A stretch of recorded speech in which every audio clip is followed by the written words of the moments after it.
Журналистът, писател, драматург, преводач и водещ на предаването "Изгнаници клети" по телевизия СКАТ, Михран Бохосян е роден през 1932 година в София. През 2006 година става автор и водещ на предаването "Изгнаници клети" в телевизия СКАТ. Добър ден, драги зрители!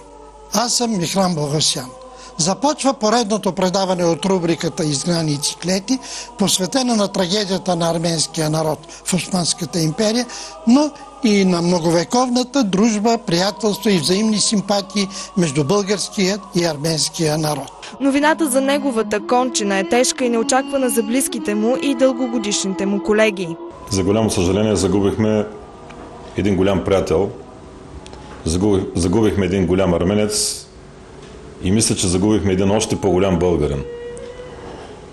Защото Михран Бохосян прие при сърце каузата за борбата за спасение на България. Той беше наш съратник в Националния фронт за спасение на България и това го прави още по-значим в днешно време.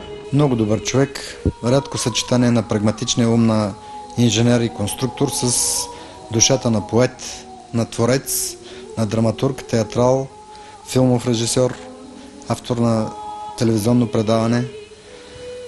Изключителен ерудит и познавач на една материя, която допреди да почне той предаването беше съвсем неразкрита за българската общественост. Темата за арменския геноцид и значението на неговото признаване в света.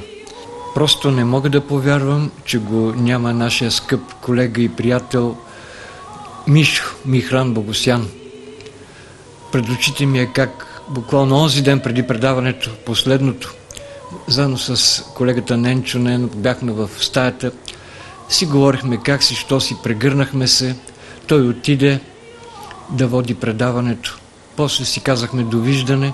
Дълги години Бохосян е главен редактор на вестник Ереван.